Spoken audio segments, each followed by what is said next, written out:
Hindi mo ba alam kung saan ka magsisimula kapag bibili ka ng skincare dito sa Watsons? Well, as someone who has been shopping for skincare here for over 10 years already, as in college days ko pa lang bumibili na ako ng skincare dito, and I'm now 30 years old, here's how you can shop for skincare in Watsons nang hindi ka nalilito or na-overwhelmed. This is your ultimate guide to shopping for skincare in Watsons. So, let's go!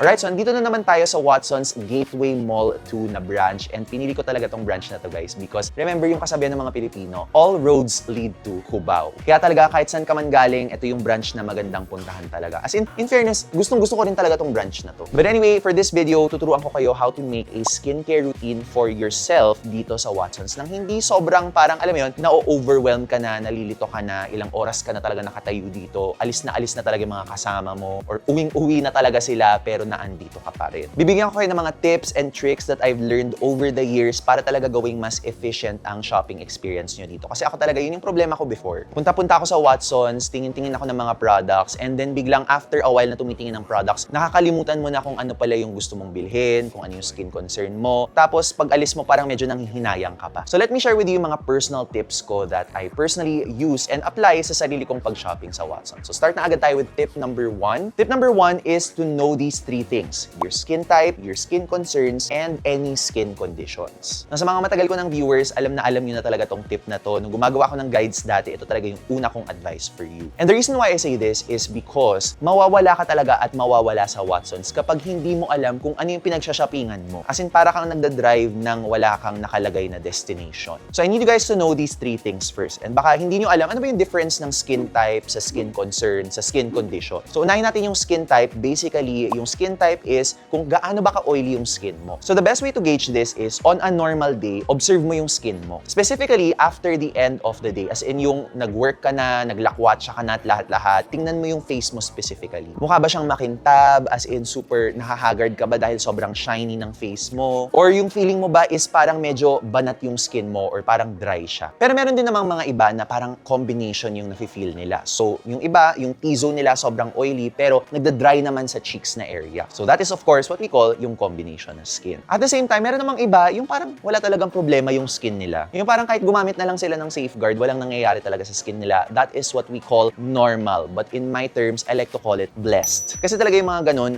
blessed sila sa lahi nila, sa genetics nila. Kasi meron din talagang ganun. Yung kahit anong skincare talaga yung gamitin nila, maganda yung balat nila. Pero tayo, hindi tayo blessed ang skin type. But anyway, take note nyo yun. Yun yung skin type. Na yung skin concerns naman, basically, yun yung kung anong gusto mo bang mangyari talaga sa skin mo. Meron ka bang dark spots? Meron ka bang acne? Signs of aging ba yung gusto mong i-target? And pumili ka lang talaga ng isang gusto mong focusan. And kailangan yung skin concern mo is something na realistic and concrete. As in, specific talaga dapat siya. Hindi yung parang, ay, gusto kong sobrang mag-glow up, sobrang gusto kong ma-rejuvenate yung skin ko. Kasi parang medyo malabong term yun, di ba? So, kailangan talaga specific. Gusto kong i-fade yung dark spots ko. Gusto kong mawala yung breakouts ko. Gusto kong i-maintain yung skin ko to prevent any signs of aging. Kailangan ganun ang skin concern mo para alam mo kung ano yung mga products na hinahanap mo. And last but not least, any skin conditions, ito yung mga bagay-bagay na parang nararamdaman mo sa skin mo na feeling mo kailangan mo nang ipacheck. For example, acne, yung mga eczema, melasma, or even other skin conditions na baka feeling ninyo kailangan din talaga siyang gamutin. Very, very important din yun because those are things na kailangan din nating i-consider kapag pumipili tayo ng products. And speaking of sa pagpili ng products, i-apply na natin yung natutunan lang natin sa first step na to. Pili muna tayo ng cleanser. So, andito tayo sa aisle ni na Dr. Sensitive, and perfect na perfect because ito din talaga yung brand na meron silang mga gentle options. Okay, so let's say yung skin type mo is dry, sensitive, or nasa normal. Kapag ganun yung skin type mo, usually ang cleanser na kailangan mo talaga bilhin is something more hydrating or gentle. So a good example is itong nakuha ko kay Dr. Sensitive, itong Collagen Plus Vitamin C na serum cleanser nila. Again, ito nire-recommend ko na to since I think 2022, and the reason why mainly talaga is because yung cleansing agents nito are very gentle. But at the same time, bumubula pa rin siya talaga na cleanser. And perfect din to for skin that is a bit dry or even on the combination side because meron tong collagen. Yung collagen na pinapahid sa skin, isipin nyo siya as hydrating ingredient talaga. Kaya beneficial din siya in our topical skincare products. Now, just some last options, especially kung dry to normal yung skin type ninyo. Aside from the Dr. Sensitive, si Oxycure meron din siyang ultra gentle facial cleanser. I also really like this. As well as, of course, hindi natin talaga makakalimutan si Cetaphil. Yes, Cetaphil ang pag-pronounce pala. Pero hindi ko kayo pipilitin kasi ako rin nahirapan akong masanay. Sure. Na kung oily naman yung skin type mo, meron akong option dito. Pero marami kasi sa ating nag-iisip na, okay, baka kung oily yung skin ko, baka hindi ko na kailangan ng product na sobrang gentle. Hindi ibig sabihin na oily ka na yung skin barrier mo is hindi na pwedeng masira or ma-compromise. In fact, kapag oily, acne-prone ka, meron ka rin technically na skin barrier defect. So, kailangan mo pa rin alagaan yung skin barrier mo with cleansers na merong gentle cleansing agents. Now, aside from that, kung oily ka, magiging very beneficial din sa'yo to look for cleansers with the ingredient salicylic acid. Alam ko baka merong maraming parang nag-iisip kung baka magbe-breakout ba sila sa salicylic acid. And in cleanser form, honestly, medyo mababa yung chances. Yung mga naririnig ninyong parang nag-breakout from a salicylic acid cleanser, those are the ones na hindi rin consistently gumagamit ng acne medications. Etong mga cleansers naman with salicylic acid, hindi naman sila miracle worker. Kapag hindi ka consistent sa mga acne medications mo, then wala rin talagang mangyayari. Kasi yung itong mga cleansers na to, support lang sila. Pero medyo nasa mga skin conditions or skin concerns na part na yan So, discuss ko muna tong recommendation ko. I think this is one of the more affordable options for acne-prone skin, itong Neutrogena Deep Clean Acne Foaming Cleanser. Ito kasi meron siyang 0.5% salicylic acid, which is good to remove yung excess oil, as well as yung skin cell build-up ng skin natin. So, syempre, kapag oily ka, mas mataas yung chance na marami kang excess oil. And kapag acne-prone ka, which is a skin condition and also a skin concern, kasi gusto mo ring i-target yung mga causes of acne, then nakakatulong si salicylic acid for that. O, diba? So, kapag alam mo talaga yung tina-target mo kapag magsha-shopping ka dito, hindi mahirap, hindi nakaka-overwhelm. In fact, parang mas nakakaengganyo pa nga kasi maraming magagandang options na ngayon. As in promise guys, rewind tayo 10 years ago, pag pumunta ka talaga sa Watsons,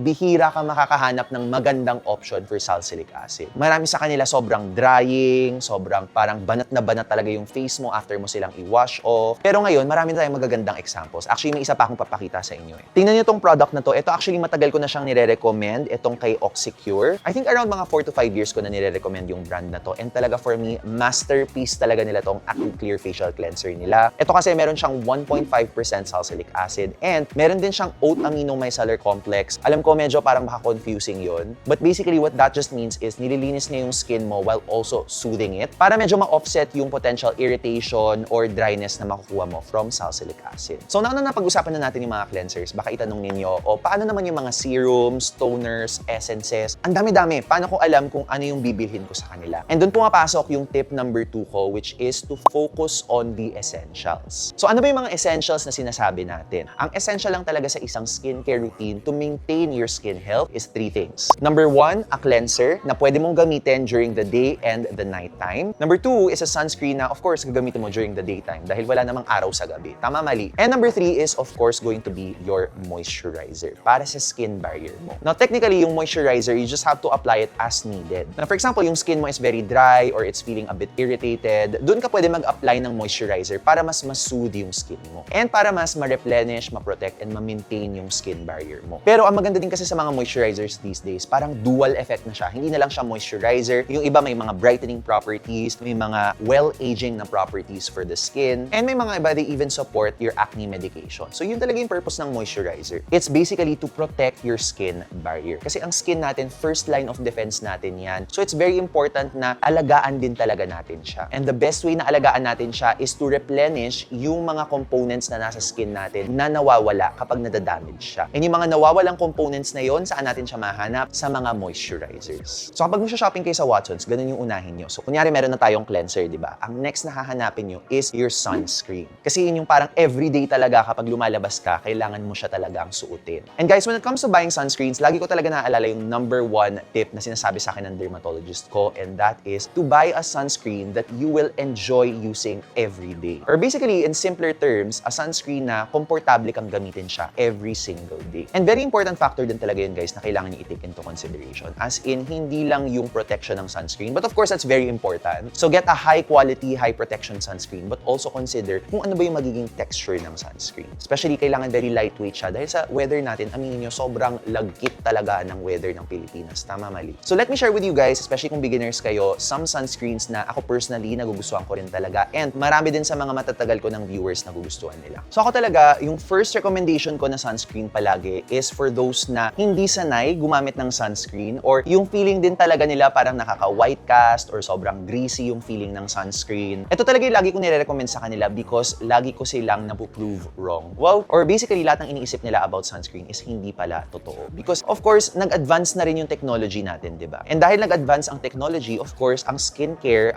science, nag-advance na rin. So, ang dami-dami ng sunscreens ngayon na walang white cast, na hindi sobrang greasy or shiny sa skin, and this is one of them. As in, ipatry nyo talaga tong Sheer Matte Invisible Balm. Promise, guys. When you rub this onto the skin, super mattifying siya. So, perfect na perfect even for oily skin types. So, that's also one thing. Kung oily skin type ka, look for something more mattifying para hindi ka sobrang makintab-kintab throughout the day. But at the same time, ito talaga, once ma-blend mo siya onto the skin, parang wala lang yung feeling. And this is perfect especially for those na, yung mga guys na hindi sila masyadong ma-skincare. Kasi iba-iba na ang mga guys ngayon eh. Meron ng mga guys na nagsiskincare din talaga. Pero meron din talaga mga lalaki ngayon na little to no skincare ang skincare routine nila. So, perfect na perfect to for them. Nung sinabi kong little to no skincare, ang cameraman, tinuro ang sarili niya. Tama! Pero for those na medyo marami-rami talaga yung steps sa skincare routine nila or nagme-makeup pa kayo, as in, nagle-layer talaga kayo ng maraming iba't ibang products on your face, I'm gonna be honest with you, this will not be the product for you. Kasi medyo meron siyang tendency to pill on the skin. Ako kasi ginagamit ko lang to na sunscreen for the gym kasi sa umaga ang ginagawa ko lang naman, face wash, acne medication, and then ito na. So baka ma-notice nyo, very important din talaga yung lifestyle nyo when it comes to choosing your skincare products. Hindi lang yung effect ng skincare product in terms of kung ano yung mangyayari sa skin mo, pero kung paano ba siya magbe-blend well into your lifestyle. For example, very active lifestyle ka, edi kailangan mo ng water-resistant na sunscreen para kahit pinawisan ka, kahit mabasa ka, nandun pa rin yung sunscreen. Or medyo mas mataas yung protection niya and mas hindi siya mabilis mahulas. Alright, now more recommendations for different sunscreens. Ito talaga favorite brand ko to when it comes to sunscreen because very presko din talaga yung feeling niya on the skin. Etong YOU, this is my go-to recommendation for a lot of people kasi madali lang sundan, nilalagay din talaga nila yung skin type or skin condition mo dito. Suitable for all skin types itong 2% niacinamide brightening sunscreen nila. Etong Intensive Care Aqua Sunscreen for sensitive skin. And pag sinabi mo kasing for sensitive skin, kung pwede siya for sensitive, technically, pwede siya sa lahat. And then ito namang color green nila, oh my god, I really like this. Suitable siya for oily and acne-prone skin. So you guys might be noticing, kino-consider din talaga nila yung skin concern mo and even sometimes yung skin condition. And that's what's really nice about yung skincare these days. Parang nagiging multi-benefit product in one na siya. Kaya talaga din sinasabi ko sa inyo to focus on the essentials kasi mga essentials na meron natin right now, they already have ingredients that can mildly address some of your skin concerns. O, pakita ko sa inyo example For example, itong si YOU Sunbrella 2% niacinamide. Brightening properties ang in-include nila sa sunscreen na to. So kung meron kang dark spots, kailangan mo na lang gamitin yung sunscreen na to. Meron ka na ring mga brightening benefits na makukuha. Next naman, itong Intensive Care Aqua Sunscreen. So kung medyo sensitive yung skin mo, mabilis siyang ma-irritate, meron tong soothing formula, meron din siyang ceramides to replenish your skin barrier. So ma-address din niya yun in a way while also protecting your skin. And at the same time, ito rin namang color green nila na for acne prone, ang ginagawa niya is meron tong mga ingredients like zinc PCA and a small amount of salicylic acid to support your acne medications. So obviously, kung acne prone ka, dapat gumagamit ka na ng acne medications. And itong sunscreen na to, kino-complement niya or sino-support niya yung acne medications na yun. O diba? Kaya talaga, always look for the essentials kasi minsan, nasa sunscreens na siya, minsan nasa cleansers na siya, minsan nasa moisturizers na rin siya. Kung dry skin ka do, or actually dry to combination, ang isa na marirecommend ko sa'yo is actually this one from the brand Pond's. In fairness sa kanila, in-improve na nila yung sunscreen line nila. So, tingnan nyo tong UV Miracle nila na Hydrate. Yung may makita kang Hyaceramide sunscreen dito sa baba. Kasi ito talaga, 2-in-1 moisturizer and sunscreen na siya. Aside from that, high protection na rin talaga to. So, okay na okay din. Meanwhile, kung naghahanap ka naman ng sunscreen na gusto mo ring i-apply on the body, basically face and body na sunscreen, ito talaga very popular sa community. And very popular din sa akin talaga pag pumunta ako sa dagat or lalangoy ako. Itong Biore Aqua Rich Watery Gel. Favorite na favorite to ng marami. Na ito, Japanese sunscreen as you can see. And ang advantage din kasi talaga ng Japanese sunscreens is sobrang excellent talaga, sobra na excellent pa ng water resistance nila. As in, yun talaga yung expertise nila and Biore has been a trusted brand for years. Advanced yung UV protection niya. Although this one, ang masasabi ko is medyo may hydrating properties siya. So it would be more ideal for normal to dry to combination skin types. Kung oily ka, pwede rin naman but you might have to powder it down after. Pero baka medyo confusing na yon. So sabihin na lang natin for more normal dry to combination skin. And speaking of 2-in-1 moisturizers and sunscreens, ito din kay Celatec yung Soft Matte Moisturizer nila. This is is also a 2-in-1 moisturizer and sunscreen. Kasi nakalagay dito moisturizer, pero may SPF din siya. Now guys, take note kahit na moisturizer to, may SPF pa rin siya though. So any product with SPF that you will be using on your entire face, kailangan 2 finger lengths lagi. Na baka maraming isip, ang dami naman yun for the face, 2 finger lengths. Actually, yung 2 finger lengths na yun, damay na yung neck, yung batok, and yung ears mo. So when you think about it, actually, hindi siya sobrang bigat na layer on your face kasi isa-spread mo naman siya all around. So basically, kunyari, meron ka ng face wash and meron ka na ring 2-in-1 moisturizer and sunscreen. This is already a legit daytime routine. As in, ma-maintain mo na yung skin health mo just by using these products. But again, just in case may emergency ka or medyo ma-irritate yung skin mo, kailangan mo i-replenish or i-repair yung skin barrier mo, it's really best to have a moisturizer in hand. It's best to have a moisturizer handy. Basta ganun. Basta kailangan may moisturizer ka in case of emergency, break the glass. Ganun. Merong magagandang option si Lux Organics and guys, expect nyo na ilang beses ko talaga i-mention si Lux Organics sa video na to kasi, well, I mean, sila din naman ang top brand sa Watsons. 4 yung moisturizers nila. Actually, pinag-usapan ko na to noong 2022 eh. This is a really good moisturizer line to start with kung beginner ka. Kailangan mo na lang pumili based on yung skin concern and skin condition mo. And of course, your skin type na rin. So obviously, kapag medyo signs of aging yung skin concern nyo, definitely go for Retinol Plus Bakuchiol Overnight Radiant Glow na moisturizer nila. Ito kasi, of course, nakasabi na nga sa pangalan, di ba? Meron siyang retinol, meron na rin siyang niacinamide and peptides. All of those in one moisturizer that can help with the signs of aging. Nakatulong din siya for dryness kasi nga usually ang aging skin, dry ang skin type na yon. So again, back to my point na yung mga products na essentials, they also address already yung skin concerns and yung skin conditions mo. So focus muna kayo dito. Now next naman, itong Power Glow, ito may brightening properties to. This is a gel type na moisturizer or parang medyo may pagka-gel cream siya. So this is actually best for oily to combination skin types as a daytime moisturizer based sa consistency niya on the skin. Meanwhile, my personal favorite right now, the Hyaluron White, and fun fact, tinulungan ko si Lux Organics to make this a little bit more lightweight or a bit more easy to blend onto the skin. Ito medyo specific yung consistency nito eh. Parang medyo whipped siya at first and then when you blend it onto your skin, parang may serum burst or water burst na hydration effect, which is why I really like it kasi lightweight siya, easy to blend, but at the same time, maganda yung hydration na naidudulot sa skin. So you can still hydrate your skin kahit na very, very oily ka, pero hindi siya magko-contribute sa sobrang pagka-oily mo. And last but not the least, for the sensitive, dry, or combination skin types, maganda rin talaga tong Cica Rescue Gentle Brightening Derma Relief Moisturizer. For anyone na gumagamit ng acne medications or mga medications na baka ma-irritate yung skin mo and kailangan mo ng something na pa-offset sa kanya, this one is going to be your best option. This is usually also, well, for me, I consider it as an alternative to CeraVe. Of course, maganda pa rin talaga yung formulation ng CeraVe. May mga ceramides siya. But not everyone can afford it. So the next best ceramide moisturizer that you can find in Watsons is probably going to be from Lux Organics. So I would say this one na yung parang pinaka-beginner-friendly na line when it comes to moisturizers. But I have maybe 2 more recommendations. So kinuha ko na siya para hindi na tayo paikot-ikot. Ito siyang dalawa. So another recommendation for oily acne prone, itong kay Eye White Korea, itong Aqua Moisturizer Acne Plus nila. Gel cream consistency din to and you can use it during the daytime or the nighttime, especially kung nag-acne medications ka. But if you want something na medyo mas nourishing, and this one actually, across all skin types, merong gumagamit sa community ko nito. Itong Aveeno Daily Moisturizing Lotion. Ito talaga, I think 2020 ko pa ito nire-recommend. And ever since talaga, even those with oily skin na gumagamit ng acne medications, ginagamit nila to. But this one is actually also intended for drier skin types. Na marami ding magtatanong na baka baguhan sa channel na to. Lotion kasi nakalagay sa kanya, di ba? So baka isipin mo, for the body lang ba to? But the answer is no, this is also dermatologist approved for the face. So at this point, let's say meron ka na napiling cleanser, meron ka na napiling sunscreen, and meron ka na rin napiling moisturizer. So technically, kumpleto na yung basic routine mo. Naandun na lahat ng essentials. And essentially, what you just have to do is, during the daytime, cleanser and then sunscreen, and then sa gabi, cleanser and moisturizer. Ganun lang siya kasimple talaga. And again, ang maganda kasi sa mga products ngayon, a lot of them already have yung mga actives na nagugustuhan natin. Para na din talaga silang 2-in-1 serum and sunscreen or serum and moisturizer. So at this point, baka iniisip mo na ulit, saan ko na ipapasok yung serum ko? Kailangan ko ba mag-toner? Kailangan ko ba mag-essence? Sheet mask, exfoliating, etc. etc.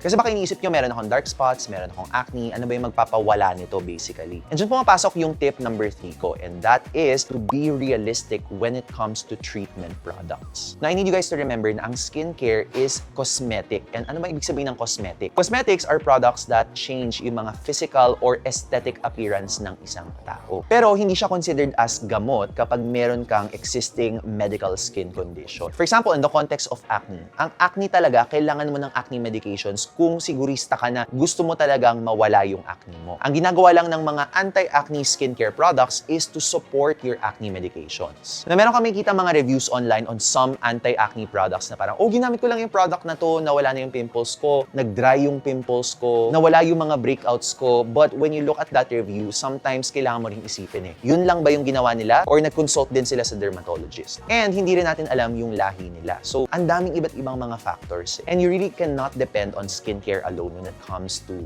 treating acne in general. So the same thing goes with, let's say, meron kang parang dermatitis, eczema. Ang ginagawa ng skincare is it helps soothe kapag meron kang mga flares. Pero meron din siyang mga gamot. Kunyari, sobrang namumula na, nangangati na, kailangan na talaga gamutin yan using, of course, medications. And then yung moisturizer, additional layer of support lang siya. Ng skincare as cosmetics, medyo mas nakakatulong siya for things like, let's say, dark spots. Kaya ang pinakamaraming makikita mong type of serum dito sa Watsons are mga brightening serums, mga dark spot serums. So just to share with you guys some of my favorite na mga dark spot products in Watsons. Kung medyo on a budget ka talaga, I think the most accessible is itong Bright Miracle line ni Pond's. Yung makita nyo may niasourcinol, and maganda rin kasi meron din silang mga sachet versions. Kung gusto nyo lang muna i-try or medyo kapos kayo sa budget, magandang option to. And then, kapag ready na kayo, you can then go for the full size. And ang maganda rin dito sa Pond's is yung niasourcinol nila, yung brightening na mga ingredients nila, nilagay din nila in moisturizer form. So ito yung sinasabi ko sa inyo na 2-in-1 na siya in an essential product, which is a moisturizer. Meron silang mga serum day cream. So moisturizer and serum in one product. So itong serum day cream detox nila is made for oilier skin types. Kung gusto niyo ng moisturizer na matte yung finish on the skin, maganda siya. May brightening properties na din. And then itong serum burst cream nila, parang gel cream naman yung texture. So kung gusto mo medyo presko yung feel on the skin, then you can go for this one. And maganda rin kasi talaga kay Pond's, sobrang mura nito. 27 pesos lang, 45 pesos lang. Ito, 46, nagdagdag ka lang ng piso, di ba? And then pati yung mga bigger sizes niya, mura lang din parang nasa mga 100 plus lang. Itong bigger size niya, 145, ito 186 pesos. So di ba, perfect na perfect talaga sa mga budgetarian natin. Pero ang masasabi ko lang talaga na critique ko kay Pond's is malakas yung fragrance niya. Yun lang talaga yung parang trade-off. Matagal ko ng critique yan kay Pond's even before nag-reformulate sila, parang ang lakas-lakas na talaga ng fragrance nila. So some people, kaya naman nila yung fragrance, hiyang naman sila, wala naman nangyayari sa skin nila. But yung mga ibang tao kasi parang very sensitive sila sa fragrances. So let me show you some other options. Now, another option na baka makita niyo sa Watsons na very reliable din is itong kay Nivea, itong Luminous 630 Skin Glow na line nila. This is actually relatively new. Meron silang lumang line ng Luminous 630 pero ito parang upgraded na into serum form. And magandang-maganda din talaga to because meron siyang thiamidol. So basically, that is an ingredient that even dermatologists recommend. And very helpful siya not just for dark spots but also for melasma. And take note, yung dark spots na yun is hindi lang yung mga dark spots na nakuha mo from acne but also from age spots. As in, diba marami sa atin meron na nung parang mga light brown na spots as we age, makakatulong din yun dito. And speaking of the signs of aging, just a quick recommendation din for mga anti-aging serums na abot kaya or pasok sa budget. Okay din tong Age Miracle ni Pond's because very accessible yung mga sachet sizes niya. Tong Hexyl Retinol na mga serums niya. Medyo mas mahina din yung fragrance nila dito pero meron pa rin. Malakas-lakas pa rin siya pero compared to itong niasourcinol nila, mas konti, mas na-tone down siya. And of course, ang hindi natin pwedeng makalimutan, itong serum na nakita ko doon. Of course, mga retinol serums din for the signs of aging. And again, mami-mention ko na naman si Lux Organics. Sila din kasi yung isa sa mga unang nag-release ng retinol dito sa Watsons. And ang marirecommend ko talaga for a lot of people is itong Retinol Radiance Overnight na serum nila. So, dahil nga overnight, gamitin nyo lang to during the nighttime. And this one has a good percentage of retinol for beginners. And ang maganda dito, meron din siyang sachet na form. So, a few options lang yun na meron dito kasi ayoko rin masyado kayong ma-overwhelm. But those are some of the accessible options that you can get here. Maybe gawa na lang tayo ng separate video kung gusto nyo talaga ng in-depth version on how to choose serums in Watsons. But ang importante, meron na kayo nung essentials talaga, which is a face wash or a cleanser. Of course, also your sunscreen in the morning and your moisturizer at night. Na baka meron din nagtatanong sa inyo, anong gagamitin ko for my acne? Meron bang serum for acne? And the answer is, sa Watsons kasi currently, wala pang sobrang effective serum for acne. Marami sa kanila more of hydrating and soothing ingredients lang. And ako rin talaga, what I would recommend to you kung may acne problem ka is to get acne medications. And ang maganda rin naman talaga is merong mga acne medications available pag pumunta kayo sa pharmacy. Sa alam ko, meron na silang benzoyl peroxide, one of the most used acne medications and gold standard siya for acne. Meron din silang adapalene, which is a gold standard acne medication as well. Sometimes may mga ibang branches na merong azelaic acid and tretinoin. But for you to figure out kung ano yung mga best medications for you, you would have to consult a dermatologist. And I hope by this time na nirelease ko tong video na to, ongoing pa rin yung parang free dermatologist ni Watsons. Kasi parang meron silang ongoing effort na parang sa iba't ibang mga branches ng Watsons, pwede ka mag-consult with a dermatologist. So kung ongoing pa siya, mag-iwan na lang ako ng information here para baka mapuntahan niyo siya kung nasa Manila kayo. So I hope marami kayo natutunan sa video na to, and as a thank you for watching this entire video, magpapag-giveaway ulit tayo kahit wala tayong shopping dito sa Watsons. O, gusto niyo yun? But if you did like any of the products sa video, as in interested kayo sa kanila and gusto niyo siyang tingnan kung available ba siya online, let's say wala kayong time mag-shopping dito sa Watsons talaga, ilalagay na lang namin yung mga shop links sa description box para hindi na kayo mahirapan. Ilalagay din namin siya sa lower part ng screen. Tap nyo na lang para madala kayo sa Shopee and then may kita nyo na yung product na yun. Baka magka-coupon pa kayo, so may discount pa. And if you do want to join our giveaway, ilalagay na lang namin yung mechanics sa description box din para malaman nyo kung paano kayo sumali to be eligible to win customized skincare routine from me. And kung gusto nyo pa panoorin yung ibang mga videos ko na nagsha-shopping sa Watsons for different skin types and skin concerns, maglalagay na lang kami ng suggestions here. And as usual guys, thank you so much for watching and we will see you in the next video. Bye!